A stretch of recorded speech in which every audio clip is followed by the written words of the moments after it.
اللهم صل على سيدنا مولانا محمد وعلى آل سيدنا مولانا محمد وبارك وسلم. الحمد لله رب العالمين نحمده ونصلي على رسوله الكريم أما بعد فأعوذ بالله من الشيطان الرجيم بسم الله الرحمن الرحيم كل آمن بالله وملائكته وكتبه ورسله لا نفرق بين أحد من رسله صدق الله العلي العظيم. إن الله وملائكته يصلون على النبي يا أيها الذين آمنوا صلوا عليه وسلموا تسليما. اللهم صل على سيدنا مولانا محمد وعلى آل سيدنا مولانا محمد وبارك وسلم علیہ. میرے عزیز دوستو، واجہ احترام بزرگوں، انتہائی پیارے بیٹوں، میری پیاری ماؤں، بہنوں، بیٹیوں، عاجز ناچیز پر تقصیر گناہگار بندے نے آپ کے سامنے اللہ تعالیٰ کے پاک کلام میں سے ایک حصہ تلاوت کرنے کا شرف حاصل کیا. رب العزت سے دعا ہے وہ پاک ذات عاجز کو صحیح مفہوم بیان کرنے کی، آپ سب کو سننے کی، ہم سب کو اس پر عمل کرنے کی توفیق عطا فرمائے. اللہ تعالیٰ نے اپنے پاک کلام میں ارشاد فرمایا کل آمن باللہ وملائکتہ وکتبہ ورسولہ لا نفرق بین احد من رسولہ. اللہ کا پاک کلام ہے، سب ایمان لائے اللہ پر، اللہ تعالیٰ کے ملائکہ پر اور اللہ تعالیٰ کی نازل کی ہوئی کتابوں پر اور اللہ تعالیٰ کے رسولوں پر، اور ان میں سے کسی ایک نبی کی بھی وہ تفریق نہیں کرتے. جس طرح سے مومن ہونے کے لیے، ایمان والا ہونے کے لیے عقیدہ توحید لازم ہے، اللہ کے سوا کوئی معبود نہیں، اسی طرح سے ایک مومن ہونے کے لیے لازم ہے، ایمان والا ہونے کے لیے لازم ہے کہ وہ توحید کے ساتھ ساتھ عقیدہ رسالت پر بھی ایمان لائے. اور عقیدہ رسالت کیا ہے؟ اللہ تعالیٰ کے سوا کوئی معبود نہیں، اور جتنے اللہ تعالیٰ نے پیغمبر دنیا میں مبعوث فرمائے وہ سارے اللہ تعالیٰ کے سچے بندے اور اللہ کے پیغمبر ہیں. ان میں ایک بھی خدا کا پیغمبر جھوٹا نہیں، وہ اللہ تعالیٰ کی طرف سے حق لے کر آئے، وہ نفسانی خواہش سے کچھ نہیں کہتے. جو اللہ کا پیغام انہیں دیا جاتا ہے وہ اللہ کے بندوں کو حق کا پیغام پہنچاتے ہیں. اسے کہتے ہیں عقیدہ رسالت. میرے پیارے بھائی، میرے بیٹے، میری پیاری بہن، میری پیاری بیٹی، کچھ اللہ کے پیغمبر ایسے ہیں ان پر حضرت جبریل امین علیہ السلام وحی لے کر نازل ہوتے تھے. ان پر آسمانی کتب نازل ہوئیں یا صحیفے نازل ہوئے. یہ وہ اللہ کے بندے ہیں جن کو رسول کہتے ہیں. یہ کل 313 ہیں، اور باقی سارے پیغمبر اللہ کے نبی ہیں. ان پر جبریل امین اللہ کی طرف سے وحی لے کر نازل تو نہیں ہوئے، لیکن خواب کے ذریعے سے یا الہام کے ذریعے سے اللہ تعالیٰ کا پیغام ان کو پہنچتا تھا۔ تبلیغ کے احکامات اللہ ان کو خواب کے ذریعے یا الہام کے ذریعے اپنے ان پیغمبروں کو پہنچاتا تھا۔ جتنے خدا کے پیغمبر دنیا میں آئے، علماء کرام لکھتے ہیں 1,24,000 کم و بیش خدا کے پیغمبر دنیا میں مبعوث فرمائے گئے۔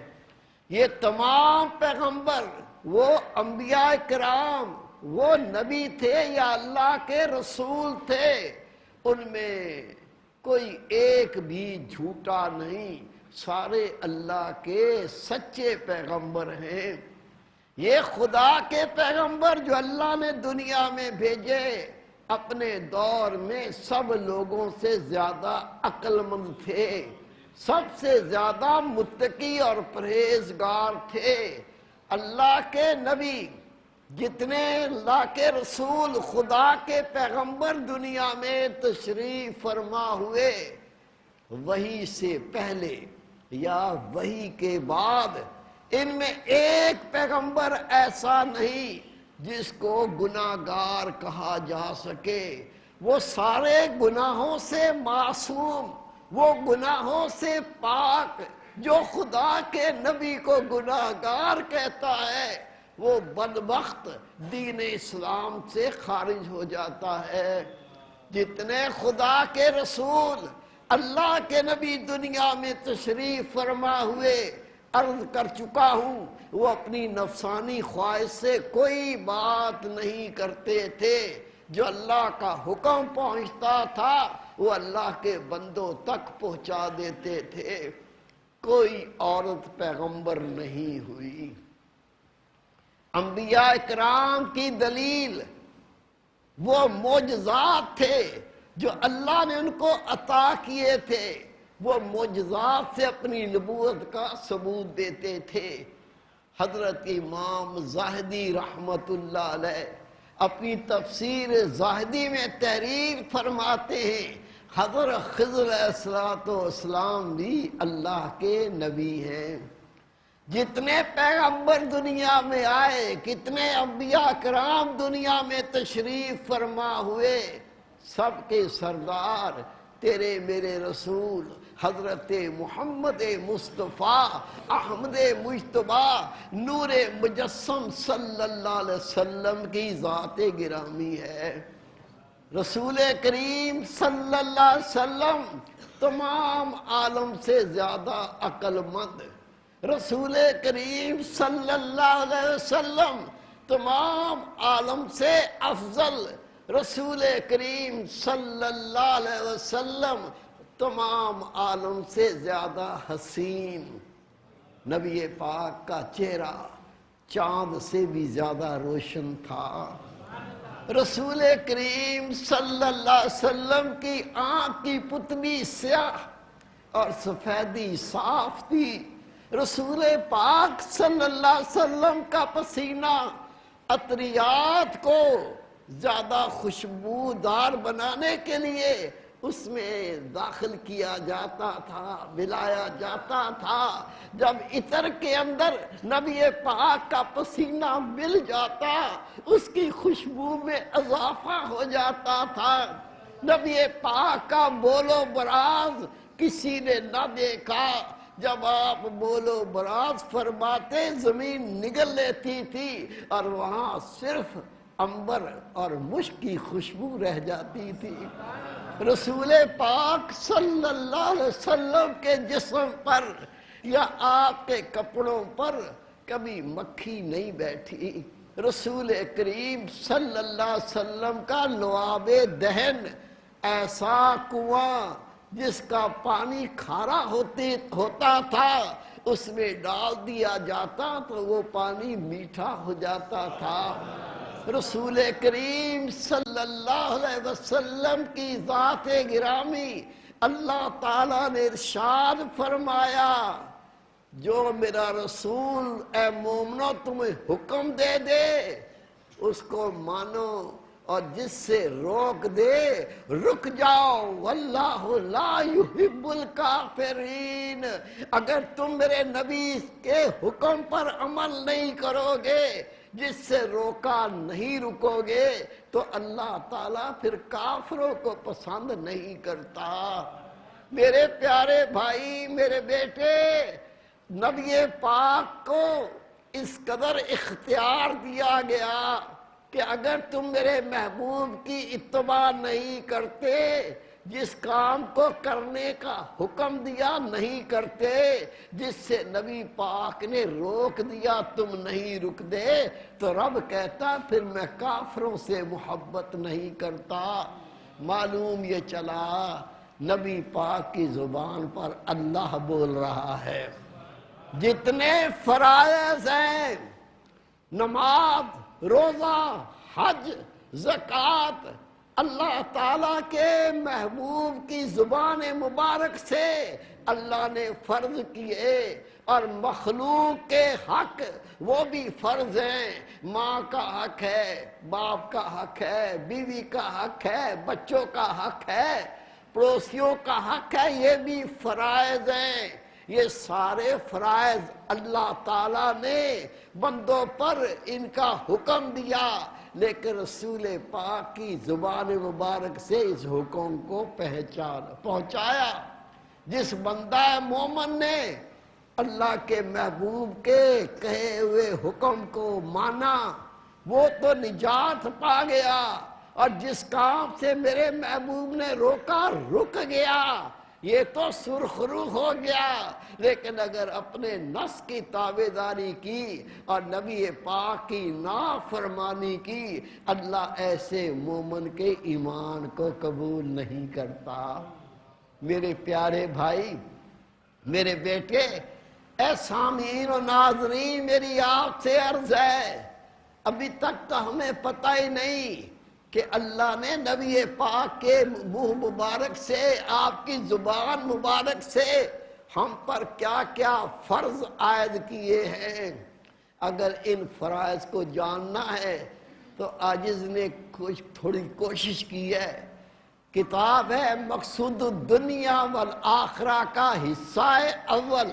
اس حصے میں اللہ کے تمام فرائض اور مخلوق کے جو حقوق ہیں، جو بندوں پر فرض ہیں، یہ اس میں بیان کر دیا گیا۔ آپ یہ کتاب لے لیں، اس کا مطالعہ کریں۔ اس کا مطالعہ کرنے سے آپ کو اللہ کے جو حکم ہیں، جن پر عمل کرنے سے بندہ ایمان میں کامل ہوتا ہے اور اللہ اپنا اس کو محبوب بناتا ہے، یہ سارے کام سیکھ جاؤ گے۔ اس کے بعد میرے پیارے بھائی، میرے بیٹے، رسول پاک صلی اللہ علیہ وسلم نے جو نیکی کا حکم دیا اور برائی سے روکا، ہمیں اس کا بھی پتہ نہیں ہے۔ اگر آپ یہ جاننا چاہتے ہیں کہ نیکی کیا ہے، برائی کیا ہے، نیکی کو کرنے کا حکم ہے، برائی سے رکنے کا حکم ہے، اگر اس کا علم چاہتے ہو تو مقصود الدنیا والآخرہ کا دوسرا حصہ اسے حاصل کریں، اس کا مطالعہ کریں۔ وہ سب باتیں تحریر کر دی گئیں جسے اللہ کا دین نیکی کہتا ہے، جس کو کیے بغیر نجات نہیں، اور جن کو دین اسلام گناہ کہتا ہے، جس کو چھوڑے بغیر نجات نہیں۔ یہ دوسرے حصے میں اس کو تحریر کر دیا گیا۔ اور اس کے بعد وہ رب کا بندہ، وہ اللہ کی بندی جو اللہ کے فرائض کے اوپر عمل کرتا ہے، پھر نیکی کا علم حاصل کر کے، نیکی کر کے لوگوں کو نیکی کی دعوت دیتا ہے، اللہ کے فرائض پر عمل کرتا ہوا یہ گناہ کا چھوڑنے کا علم سیکھتا ہے، پھر آگے اس کی ترغیب دیتا ہے۔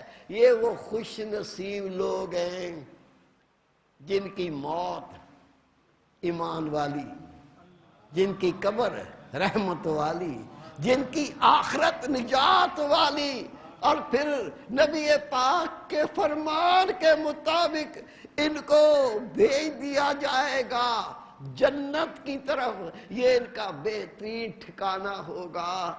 لیکن نہ فرضوں کا پتہ، نہ نیکی کا پتہ، نہ گناہ کا پتہ، زندگی جانور طرح سے گزر گئی، جس طرح جانور کھاتے ہیں پیتے ہیں، بچے پیدا کر لیے، دنیا سے لوٹ گیا۔ یہ زندگی جانور کی زندگی، اس سے نکلنا ہے۔ اور یہ ساری باتیں مقصود الدنیا والآخرہ کا تیسرا حصہ آپ اس سے مطالعہ کرو۔ خدا کی قسم، اللہ اس کے رسول کے احکامات پر عمل کرنے والا، اس کتاب سے آپ کو وہ علم عطا ہوگا، آپ کا ہاتھ پکڑ کے جنت میں داخل کرا دے گا۔ میرے پیارے بھائی، میرے بیٹے، آدم علیہ السلام سے لے کر حضرت عیسیٰ علیہ السلام تک جتنے انبیاء کرام آئے، سب نے رسول پاک کی نبوت کی تصدیق کی، تمام نے نبی پاک کی رسالت کا اقرار کیا۔ اور جتنے اللہ کے فرشتے ہیں جن کی تعداد اللہ جانتا ہے، تمام ملائکہ نے رسول پاک کی رسالت کا اقرار کیا۔ اور شان تو دیکھو، رتبہ تو دیکھو، نبی پاک صلی اللہ علیہ وسلم کی امت کو اللہ نے یہ شان دی۔ اپنے قرآن پاک میں رب نے اس کو بہترین امت قرار دیا۔ یا اللہ، امتیں تو باقی انبیاء کرام کی بھی تھی، تو نے اپنے محبوب کو بہترین امت کیوں قرار دیا؟ اللہ تعالیٰ ارشاد فرماتا، اس لیے کہ میں نے نبی پاک کی امت کو نکالا۔ کس کام کے لیے؟ وہ نیکی کا حکم دیتے ہیں، برائی سے روکتے ہیں، اس لیے نبی پاک کی امت کو بہترین امت قرار دیا۔ اگر امت اپنے مقام کو سمجھ نہ سکی، ابھی تو خود بھی عمل نہ کیا، دوسروں کو نیکی کی طرف کیسے بلائیں گے؟ میں آپ سے یہ عرض کر چکا ہوں، یہ نصاب کی 3 کتابوں کا مطالعہ کر لو۔ خدا کی قسم، یہ جو نبی پاک کی امت کی شان ہے، آپ کو عملی تصویر ان کتابوں میں نظر آئے گی کہ یہ بہترین امت ہے۔ اور وجہ یہ بیان کی، نیکی کا حکم دیتے ہیں اور برائی سے روکتے ہیں۔ رسول پاک صلی اللہ علیہ وسلم ابتدائے عالم سے لے کر انتہائے عالم تک آپ جیسا سخی کوئی نہیں ہوگا۔ شان تو دیکھیں، نبی پاک تشریف فرما ہے، ایک بدو آ گیا، دیہاتی آ گیا، آ کے کہتا ہے، یا رسول اللہ صلی اللہ علیہ وسلم، میں ایک بڑی امید لے کر آپ کے پاس حاضر ہوا ہوں۔ نبی پاک نے فرمایا، بتا تو کیا امید لے کے آیا ہے؟ عرض کی، یا رسول اللہ، میں ایک بکری کا سوال کرتا ہوں۔ نبی پاک نے فرمایا، بس اتنا ہی؟ او بس اتنا ہی؟ اس نے رو کے عرض کی، آقا، جس کے پاس ایک مرغی بھی نہ ہو، اس کے لیے تو بکری بڑی چیز ہے۔ یہ سن کے نبی پاک کی آنکھوں سے آنسو ٹپکنے لگے۔ تیرے میرے نبی کی آنکھیں آنسو سے بھر گئیں، آنسو ٹپک رہے ہیں۔ میرے محبوب نے فرمایا، اے سائل سوال کرنے والے، جا فلاں وادی میں چلا جا، وہاں میری 80,000 بکریاں چر رہی ہیں، جس کو 300 غلام چرا رہے ہیں، جا میں سارا تمہیں دیتا ہوں۔ ابتدائے عالم سے لے کر انتہائے عالم تک ایسا سخی کوئی نہ ہے نہ ہوگا۔ آپ کی عظمت اور شان تو دیکھیں، اپنی ضرورت پر دوسروں کی ضرورت کو اہمیت دیتے تھے۔ اور اثار کا عالم یہ تھا، خود تکلیف برداشت کر لیتے تھے، لیکن دوسری رب کی مخلوق کی تکلیف برداشت نہیں ہوتی تھی۔ تیرے میرے رسول پر اتنی تو عطائیں تھیں، 80,000 معجزے خدا کے رسول کو عطا کیے گئے۔ میرے پیارے بھائی، میرے بیٹے، قدر کر اس خدا کے محبوب کی جس کا اللہ تعالیٰ نے قرآن پاک میں ارشاد فرمایا کہ میں نے مومنوں پر احسان فرمایا، انہیں اپنا نبی عطا فرمایا، میں نے اپنا رسول ان میں مبعوث فرمایا۔ وہ خدا کا رسول کیا کرتا ہے؟ تمہیں قرآن پاک کی آیتیں پڑھ کے سناتا ہے اور تمہارے باطن کو پاک کرتا ہے۔ آؤ اسی قرآن پاک کا مطالعہ کرو، اس پہ عمل کرو تاکہ اس فیض سے ہم بھی فیض یاب ہو سکیں۔ وما توفیق الا باللہ۔